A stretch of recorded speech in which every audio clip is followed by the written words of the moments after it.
Jesus Nazareno Montenegro. Mabuhay ang Maynila! Mabuhay tayong lahat! Si Tanggol ba, ano ba pinaglalaban niya ever since? What is right? What is justice? Ano yung Good over evil. good over evil? So parang pinaglalaban na siya, parang equal opportunity for everybody na kahit saan ka galing, kahit galing ka sa mababang pamilya, kahit sa isang simpleng buhay, dapat pantay-pantay ang oportunidad, pantay-pantay ang trato ng buhay sa'yo.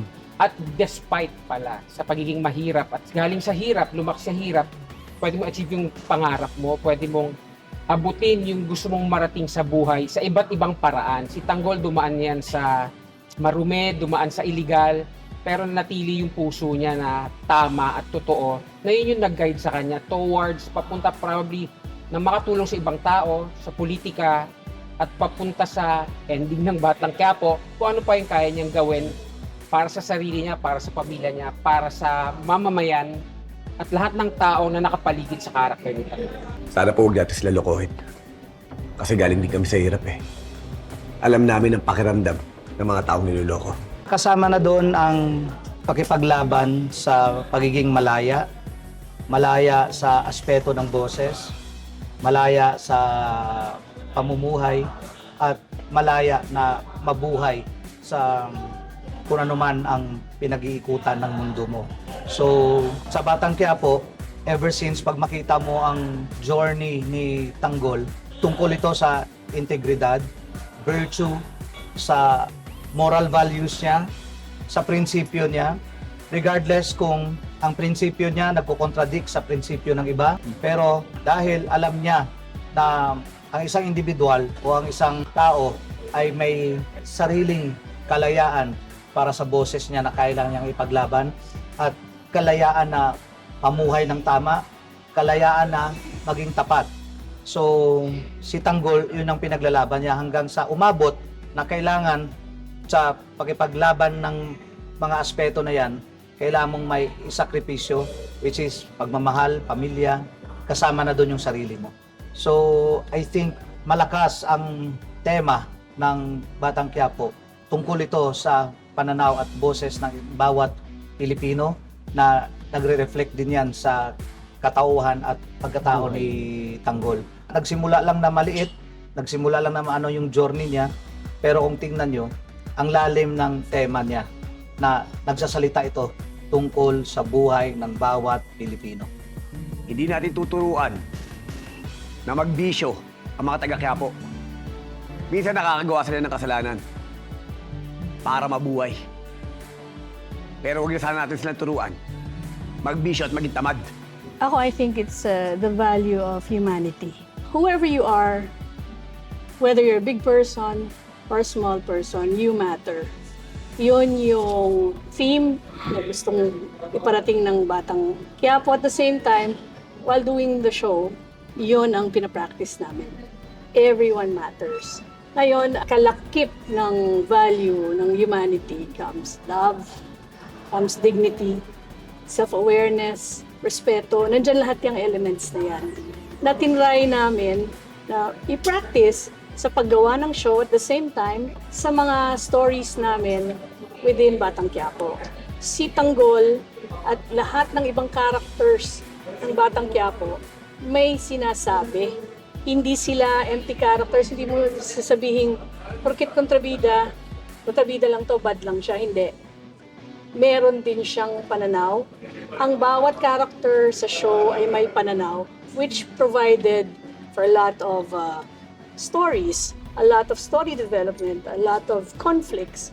Doon nagtathrive ang story ng Batang Quiapo in its accurateness at being real, at being authentic, and being relevant. Yun, I think yun yung importante, the value of humanity.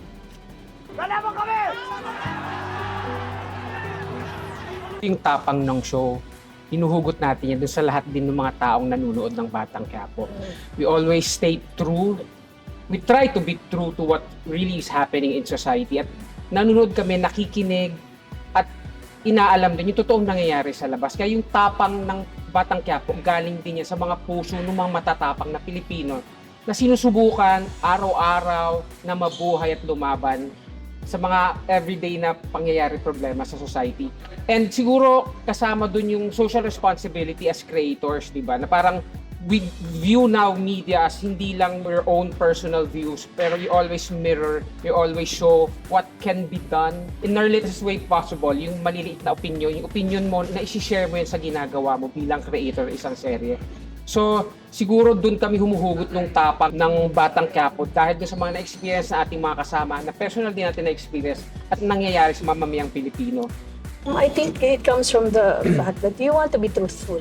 Your medium is a mirror to what's happening in society.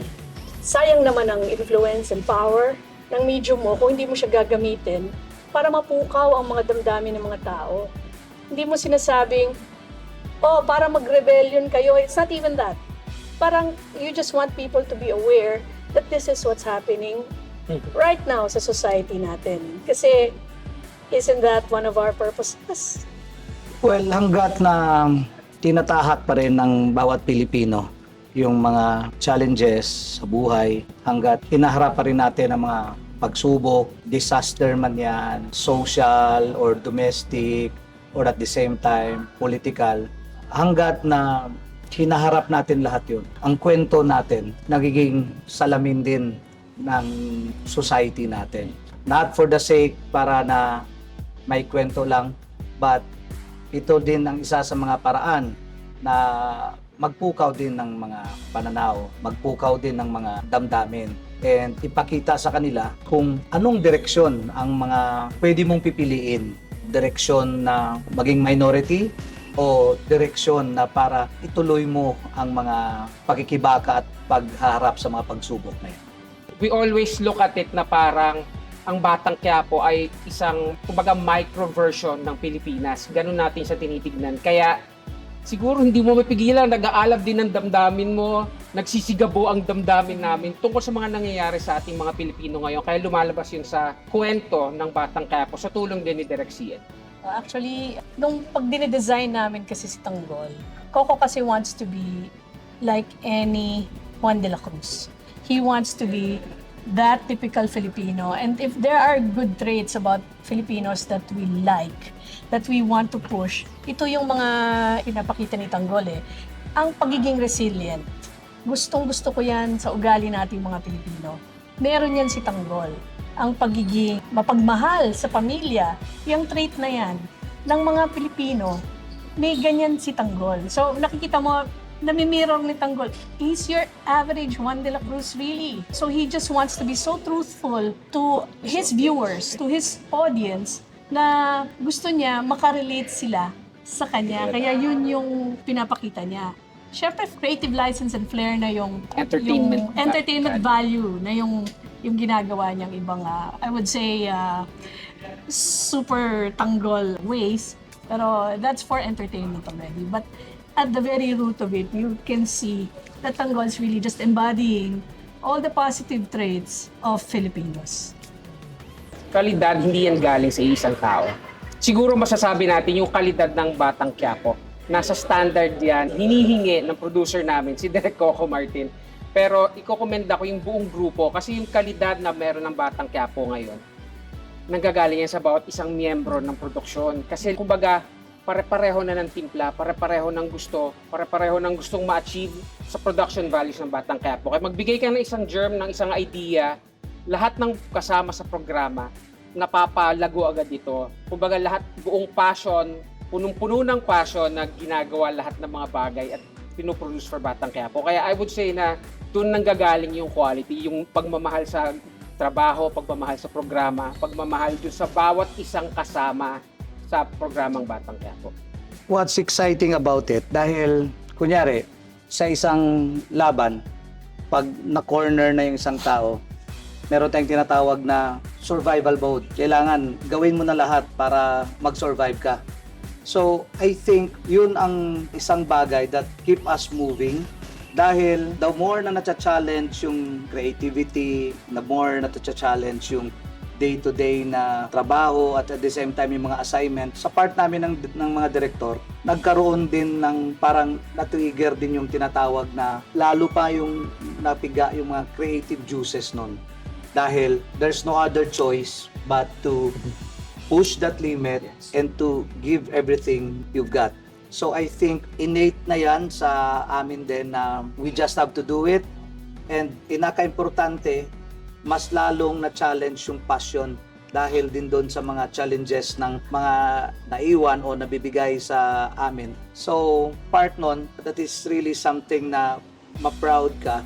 Given all of the challenges, nagkakaroon pa ng chance and meron pang fighting spirit kami para magkaroon ng fighting chance na mapaganda pa and mabuo pa and mabigyan pa ang audience ng kakaibang experience pa sa Batang Quiapo. Iba kasi yung feeling na pupunta ka sa gera, mag-isa ka, compared to pupunta ka sa gera, marami kayo.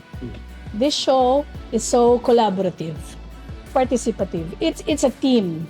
It's not a glorified work of one. It's not a glorified work of a few. It's the effort of everybody put together. Nagtatribe ang team namin, ang tawag nga namin, ano kami, no egos to. We're just here not because we want to work, but because we love what we're doing. And we know that each one of us has a role that can help better that product. Yun yung masaya eh. Yun yung masaya sa show na to. So kahit pagod, kahit puyat, kahit wala nang pahinga, you look forward to going to work because you know that you're gonna make something good. And you know that you're not going to be alone. There's going to be everyone there helping you out. So, yun ang masarap. Personally, I want to thank Coco, Direk Coco. Maraming salamat for your generosity. I am truly grateful for the opportunity, for the trust, for the love na binapakita mo sa amin, binibigay mo sa amin. We go a long way back and hindi yan nagbago mula noon hanggang ngayon. Maraming salamat, Coco. You inspire me and for that, I will truly be forever grateful. Sa kay Direk Coco, pagpatuloy mo lang ang pagiging bisyonaryo mo. Bihira na lang ang mga tao sa industriya na nagkakaroon ng ganitong pananaw at puso para sa trabaho at para sa creativity.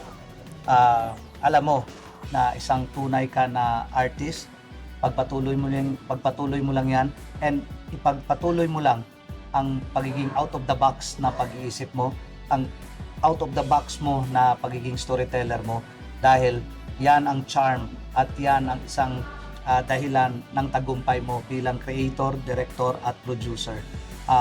Naniniwala ako sa iyo and I truly believe sa vision mo at saka sa boses mo at saka sobrang respeto ako sa pagkatao mo and always stay visionary and passionate, Direk. Maraming salamat sa oportunidad na to ng Batang Quiapo na napasama dito. Maraming salamat, Direk. Direk ko, mahaba na rin yung pinagsama natin siguro mula, matagal na.